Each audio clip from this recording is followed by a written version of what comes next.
दोस्तों, जैसा कि आप सभी को पता है कि 17 दिसंबर से जो है ये बिहार दरोगा का एग्जाम जो है ये स्टार्ट हो चुका है। ठीक है, जिसके लिए जो आज से हम एक मतलब न्यू प्रैक्टिस सेट के साथ जो है मिलने वाले हैं और इसमें वही प्रश्न करवाया जाए जो कि आपको एग्जाम में जो है सीधा सीधी देखने को मिल सकता है। ठीक है, इसलिए जो आपको इस सभी वीडियो को जो है देखकर ही जो है आपको एग्जाम देने के लिए ही जाना है। तो चलिए प्रश्न को हम लोग जो है स्टार्ट करते हैं और सभी प्रश्न जो भी दिया गया है सभी प्रश्न जो है इंपॉर्टेंट प्रश्न है। ठीक है, हो सकता है आपके एग्जाम में जो है सीधा सीधे यानी कि प्रश्न और ऑप्शंस दोनों मतलब हो सकता है देखने को मिल सकता है। इसलिए जो आपको वीडियो देखकर ही जो आपको एग्जाम देने के लिए जो है जाना है। तो यहाँ पर प्रश्न दिया गया कि राष्ट्रीय शिक्षा नीति 2020 का प्रारूप निम्न में से किसकी अध्यक्षता में जो कि गठित मतलब ये समिति द्वारा किया गया है, यानी कि किसके द्वारा जो है ये किया गया है। देखो ये जो है ना, ऑप्शन नंबर बी हो जाएगा कि के कस्तूरी रंगन के द्वारा जो है ये किया गया है। ठीक है, ऑप्शन नंबर बी यहाँ पर बिल्कुल सही जवाब जो है हो जाएगा। यदि आप इसका आंसर भी जानते हैं तो आपको कमेंट बॉक्स में करते जाना है ताकि आपको एग्जाम में जो है मतलब और भी जो है हेल्पफुल होने वाला है। तो अगला प्रश्न जो कि 2 नंबर में दिया गया है कि नागरिकता संशोधन कानून को लागू करने की अधिसूचना किस तिथि को जारी की गई थी। किस तिथि को जो है ये जारी की गई थी। देखो ये 10 जनवरी 2020 को जो है ये जारी किया गया था। ऑप्शन नंबर ए यहाँ पर बिल्कुल सही जवाब इसका हो जाएगा। देखो इसी टाइप का प्रश्न जो कि आपको जो है बिहार दरोगा में मिलने वाला है। ठीक है, तो अगला प्रश्न जो कि है कि रक्षा मंत्रालय ने हाल ही में चीफ ऑफ डिफेंस जिसको हम लोग स्टाफ यानी कि CDAS को किस वर्ष की अधिकतम आयु सीमा तक सेवा देने के लिए जो है नियमों में संशोधन किया है। बताइए, नियमों में जो है संशोधन करने के लिए किया गया है। देखो ये जो है न कहने का मतलब जो है ये 65 वर्ष कितना किया गया है, ये 65 वर्ष तक जो है संशोधन करने का मतलब नियमावली जो कि तैयार किया गया है। देखो सभी प्रश्न जो है इंपॉर्टेंट प्रश्न है। अगला प्रश्न जो कि 4 नंबर प्रश्न है कि ऑस्ट्रेलिया के जंगलों में लगे आग से किस वन्य प्रजाति को आयु यानी कि अचादरी समाप्त होने का मीडिया में जो कि दावा किया गया है। मीडिया में जो कि दावा किया गया है। देखो ये जो है ना कौवाता को जो है समाप्त करने का ऑप्शन नंबर सी हो जाएगा कौवाता को। ठीक है, ऑप्शन नंबर सी हो जाएगा।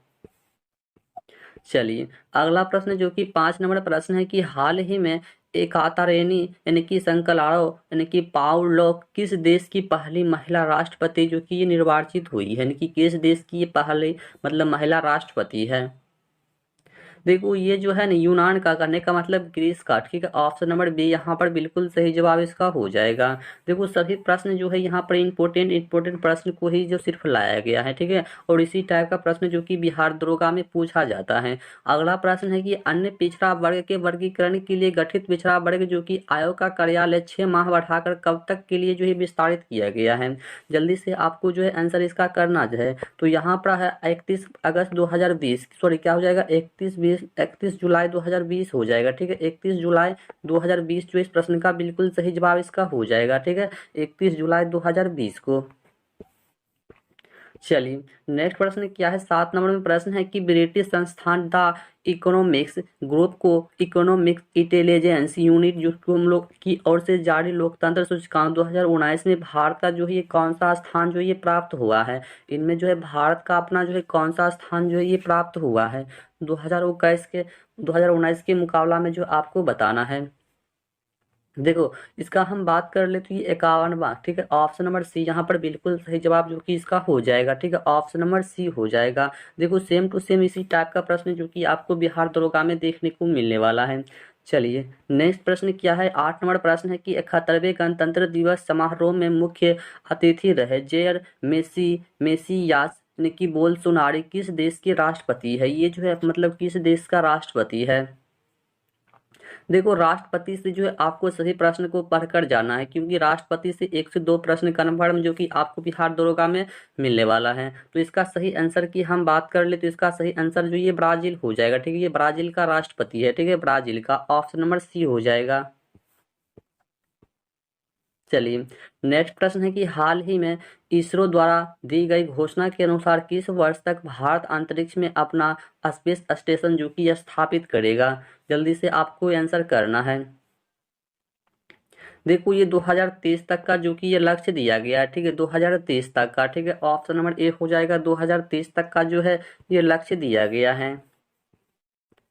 चलिए, नेक्स्ट प्रश्न है 10 नंबर की, कोरोना वायरस का प्रसार किस देश में सबसे पहले हुआ है? ये कोरोना वायरस जो हुआ था सबसे पहले किस देश में जो है ये हुआ था? देखो, कोरोना सभी लोग जानते हैं कि ये चाइना से फैला हुआ है, ठीक है। सबसे पहले जो ये चाइना में फैला हुआ था, तो ऑप्शन नंबर ए यहाँ पर बिल्कुल सही जवाब इसका हो जाएगा। चलिए, अगला प्रश्न जो कि आपको सही से आंसर करना है कि कौन व्यक्ति है जो कि 17वीं लोकसभा के प्रोटेम स्पीकर जो कि ये नियुक्त किया गया है। तो इनकी 17वीं लोकसभा स्पीकर जो है कौन सा है, आपको बताना है ना कि कौन है। देखो, ये वीरेंद्र कुमार हो जाएगा, ठीक है। क्या हो जाएगा? वीरेंद्र कुमार जो कि ये हो जाएगा। ऑप्शन नंबर ए यहाँ पर बिल्कुल सही जवाब हो जाएगा, वीरेंद्र कुमार, ठीक है। तो आपको याद रखना है कि देखो, जितना भी मतलब जो है ना स्पीकर के अंतर्गत जो भी उल्लेख होता है स्पीकर के अंतर्गत, ये आर्टिकल की हम बात कर ले तो ये आर्टिकल जो है 93 के अंतर्गत ही जो है कि किया जाता है, ठीक है। किसके अंतर्गत किया जाता है? 93 के अंतर्गत जो जितना भी स्पीकर का उल्लेख होगा उसी के अंतर्गत जो कि ये किया जाता है। और स्पीकर के अंतर्गत जैसे कि लोकसभा हो गया, ठीक है। एक लोकसभा होता है, ठीक है। लोकसभा हो गया, उसके बाद सचिवालय, ठीक है। स्पीकर के अधीन जो है लोकसभा हो गया, सचिवालय हो गया, ये दो जो है ना महत्वपूर्ण जो कि इसके अंतर्गत जो कि कार्य करता है। तो आपको इसे भी जो है ना याद रखकर चलना है, ठीक है। हो सकता है आपसे एग्जाम में प्रश्न पूछ ले।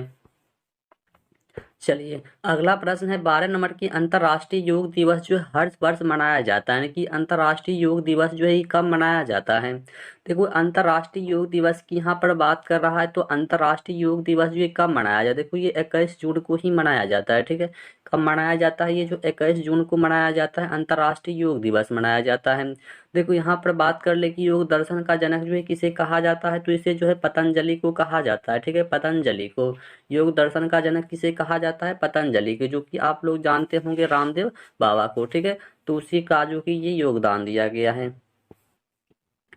चलिए, देखो यहाँ पर बात कर ले कि 20 जून को क्या मनाया जाता है, तो 20 जून को जो विश्व सारनार्थी दिवस के रूप में जो है मनाया जाता है, ठीक है। विश्व सारनार्थी दिवस के रूप में, ठीक है, विश्व सारनार्थी दिवस के रूप में मनाया जाता है।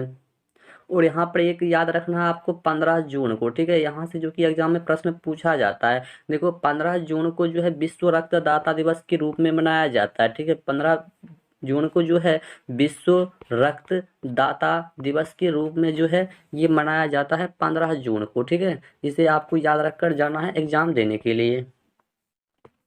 चलिए, अगला प्रश्न है कि भारतीय जनता पार्टी के 11वें राष्ट्रीय अध्यक्ष के पद पर किसे जो है ये हाल में ही चुना गया है? हाल ही में जो है ये चुना गया है, किसे चुना गया है?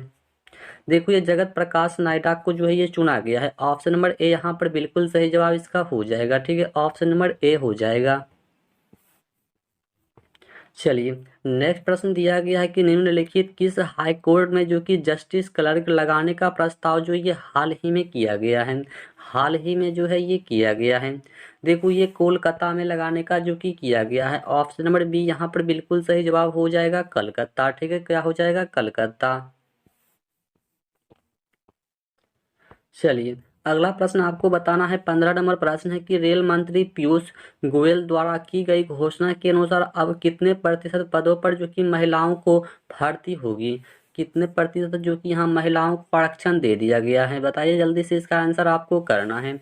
देखो, ये 50% जो कि आरक्षण ये महिला को दे दिया गया है, ठीक है। कितना? 50%, आप समझ सकते हैं, ठीक है। तो यहाँ पर ऑप्शन नंबर बी बिल्कुल सही जवाब इसका हो जाएगा। चलिए, नेक्स्ट प्रश्न है कि प्रथम प्रथम भारतीय साम्राज्य स्थापित किया गया था, यानी कि किसके द्वारा जो है ये किया गया था? देखो, बात कर ले यहाँ पर तो चंद्रगुप्त मौर्य के द्वारा, किसके द्वारा किया गया है? चंद्रगुप्त मौर्य के द्वारा जो कि ये किया गया है। देखो, चंद्रगुप्त मौर्य की हम बात कर ले तो इन्होंने जो है धनानंद को, किसको पराजित किया था? तो यह जो है धनानंद को जो कि पराजित करके मौर्य वंश की स्थापना किया था, ठीक है। किसको पराजित करके? धनानंद को। और चंद्रगुप्त मौर्य का गुरु कौन था? तो चाणक्य था। कौन था? चाणक्य। तो इसे भी जो है आपको याद रखना है, चंद्रगुप्त मौर्य का गुरु जो है ये चाणक्य था। और इसे भारत का मुक्तिदाता के रूप में भी जाना जाता है। चंद्रगुप्त मौर्य को जो है भारत का मुक्तिदाता के रूप में भी जाना जाता है। तो इस सभी को आपको जो है ना याद रखकर जो है चलना है। चलिए, अगला प्रश्न है कि बाल गंगाधर तिलक के द्वारा राष्ट्रीयता को बढ़ावा देने हेतु अखबार निकाला जाता है, यानी कि कौन सा अखबार जो है ये निकाला जाता है। देखो ये केसरी निकाला जाता है। कौन सा अखबार निकाला जाता है? ये केसरी। ठीक है, केसरी। देखो उन्होंने क्या किया कि मराठा, ठीक है, बात कर ले तो मराठा जो है ना, मराठा यानी कि बाल गंगाधर तिलक के द्वारा मराठा भाषा में जो है केसरी समाचार पत्र निकाला गया। ठीक है, आपसे पूछ लिया जाए कि कौन सी भाषा में जो कि केसरी पत्र निकाला गया था, ये मराठा भाषा में निकाला गया था। तो इसे भी जो है आपको याद रखकर चलना है। ठीक है, आपसे भाषा भी हो सकता है एग्जाम में पूछ लेगा। चलिए अगला प्रश्न है 18 नंबर की, त्रिपुरी संकट को समाप्ति के बाद कांग्रेस का अध्यक्ष जो ये किसे चुना गया है?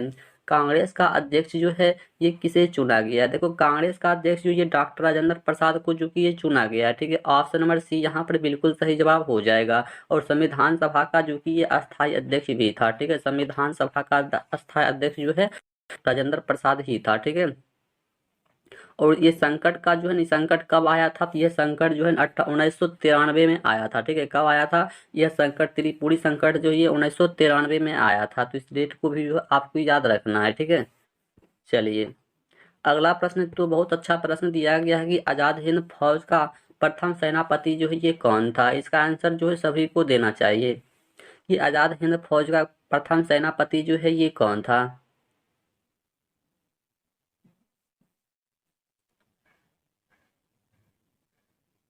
देखो ये मोहन सिंह। कौन था? ये मोहन सिंह था। देखो कैप्टन मोहन सिंह की हम बात कर ले तो कैप्टन मोहन सिंह की जो है ना, मतलब यहाँ कहने का मतलब ये है कि आजाद हिंद फौज का जो कि ये प्रथम इसका अध्यक्ष जो है, मतलब आजाद हिंद फौज का प्रथम अध्यक्ष ही कौन था? ये मतलब कैप्टन मोहन सिंह था। ठीक है, और डिवीजन का मतलब कहने का मतलब ये है कि इसका सुपर कमांडर, ठीक है, ये आजाद हिंद फौज का सुपर कमांडर की यदि आपसे एग्जाम में पूछ लिया जाए कि इसका सुपर कमांडर कौन था, तो सुभाष चंद्र बोस हो जाएगा। ठीक है, कौन हो जाएगा? तो ये जो है सुभाष चंद्र बोस हो जाएगा। ठीक है, तो इसे भी जो है आपको याद रखना है। सुपर कमांडर पूछेगा आजाद हिंद फौज का तो क्या हो जाएगा? ये सुभाष चंद्र बोस हो जाएगा। और इसका प्रथम सेनापति पूछेगा तो डॉक्टर क्या कहते हैं, ये कैप्टन मोहन सिंह हो जाएगा। ठीक है, कैप्टन मोहन सिंह। चलिए अगला प्रश्न है 20 नंबर की, विधवा पुनर्विवाह अधिनियम किसके शासन में जो है ये मतलब चलाया गया है? बताइए, विधवा पुनर्विवाह जो किसके शासन काल में जो है ये चलाया गया है? देखो ये लॉर्ड कैनिंग के शासन काल में ही जो इसे चलाया गया है। ऑप्शन नंबर बी हो जाएगा लॉर्ड कैनिंग के शासन काल में। ठीक है, किसके शासन काल में चलाया गया है? तो लॉर्ड कैनिंग के शासन काल में जो है इसे चलाया गया है। कब चलाया गया? 1856 में जो कि इसे चलाया गया। डेट भी आपको जो है याद रखकर चलना है कि कब 1856 में जो है इसे चलाया गया। ठीक है, 1856 इसमें लॉर्ड कैनिंग के द्वारा। और ये जो है भारत का प्रथम वायसराय भी है। ठीक है, ये कौन है? भारत का प्रथम जो है ये वायसराय भी है, वायसराय। ठीक है, भारत का प्रथम वायसराय ये कौन था? लॉर्ड कैनिंग था। तो इसे भी जो है आपको याद रखकर ही चलना है। ठीक है, सभी प्रश्न जो कि यहाँ से इंपॉर्टेंट प्रश्न ही बन जाता है। चलिए नेक्स्ट प्रश्न है कि 1922 में निम्नलिखित नेताओं में से किसने जो कि संपूर्ण स्वराज को कांग्रेस का लक्ष्य बनाने का प्रस्ताव रखा था? कांग्रेस का लक्ष्य बनाने का जो है ये प्रस्ताव जो है ये रखा था। बताइए जल्दी से इसका आंसर। देखो ये हजरत मोहानी ने रखा था। कौन रखा था? ये हजरत मोहानी ने। ऑप्शन नंबर बी यहाँ पर बिल्कुल सही जवाब हो जाएगा कि हजरत मोहानी जो कि यहाँ पर बिल्कुल सही जवाब है। ठीक है, ऑप्शन नंबर बी।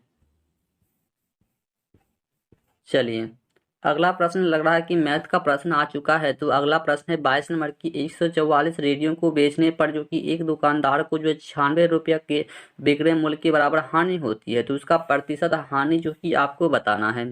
देखो उसका प्रतिशत हानि जो कि पूछ रहा है, तो यहाँ पर आपको मान लेना है। ठीक है, यहाँ पर माना कि एक रेडियो का क्या हो जाएगा, एक रेडियो का यदि सेलिंग प्राइस जो है कितना है, 1 रुपया है, तो 144 रेडियो का सेलिंग प्राइस कितना हो जाएगा? तो 144 का जो है 144 ही हो जाएगा। ठीक है, तो इसका फिर सीपी मान लेंगे तो सीपी कितना हो जाएगा एक रेडियो का? तो एक ही हो जाएगा। और इसका फिर 144 का सीपी जो है एक्स मान लो इसको। ठीक है, तो 144 का सीपी यदि एक्स मानते हैं तो 144 एक्स जो है सीपी हो जाएगा और सेलिंग जो है 144 का हो जाएगा। तो यहाँ से जो है हम लोग क्या कर सकते हैं कि सीपी, ठीक है, सीपी और सेलिंग का माइनस कर देंगे। उसके बाद हानि परसेंट जो कि कितना दिया गया है, 96 रेडियो का हानि दिया गया है। तो सीपी और एसपी को माइनस करेंगे तो कितना हो जाएगा, यानी कि 144 का हुआ था और 144 एक्स हुआ था एक सीपी और इसका, यानी कि 144। इसके बराबर में यदि हम 96 को लेते हैं तो यहाँ से जो है हमको 144 बराबर का 240 यदि हम ट्रांसफर करते हैं, ठीक है, 144 यानी कि बराबर में 240। तो x का मान जो है यहाँ से 240 बटे का 140। तो इस टाइप से जो है यह 5/3 जो है लमसम आ रहा है, ठीक है, कितना 5/3 आप देख लीजिएगा करके फिर 5/3 जो कि इसका आने वाला है x का मान, ठीक है, किसका मान, x का मान। तो यहाँ से जो है अब हम निकाल सकते हैं कि एक रेडियो का सीपी कितना हो गया। तो एक रेडियो का सीपी जो है यहाँ पर 5/3 हो गया, ठीक है, कितना 5/3 हो गया। तो यहाँ से जो है हम अब क्या निकाल सकते हैं कि 144 रेडियो का सीपी क्या होगा। तो 144 रेडियो का सीपी यदि हम निकालेंगे तो 5/3 हो जाएगा, गुणे का 144 हो जाएगा। तो यहाँ से जो है हम कितना निकाल लेंगे तो 240 जो है लमसम ये हमारा भी आने वाला है, कितना 240। आप जो है करके देख लीजिएगा कैलकुलेटर से। उसके बाद यहाँ से हमको निकालना है हानि परसेंट। तो हानि परसेंट निकालने के लिए हमको क्या करना पड़ेगा, 96 है और उसके बाद 240, इसमें जो हमको 100 से गुना करना है। तो 0 से 0 ये कट जाएगा तो कितना हो जाएगा, 2 से 5, 2 से 12, यानी कि ये जो है 12 यानी कि ये चला जाएगा, यानी कि तो ये जो है 40% जो कि यहाँ से आपको आने वाला है, कितना 40%। ऑप्शन नंबर डी जो है बिल्कुल सही जवाब इसका हो जाएगा 40%। चलिए नेक्स्ट प्रश्न दिया गया कि कर्म का सिद्धांत जो है ये क्या होता है। कर्म का सिद्धांत, देखो कर्म का सिद्धांत होता है मीमांसा से, किसे होता है, मीमांसा से। ऑप्शन नंबर बी यहाँ पर बिल्कुल सही जवाब हो जाएगा, मीमांसा से जो कि कर्म का सिद्धांत होता है, ठीक है। तो आज का प्रश्न जो कि ये हमारा यहीं पर समाप्त होता है, ठीक है। तो मिलते हैं फिर से नेक्स्ट पार्ट में, तब तक के लिए जय हिंद।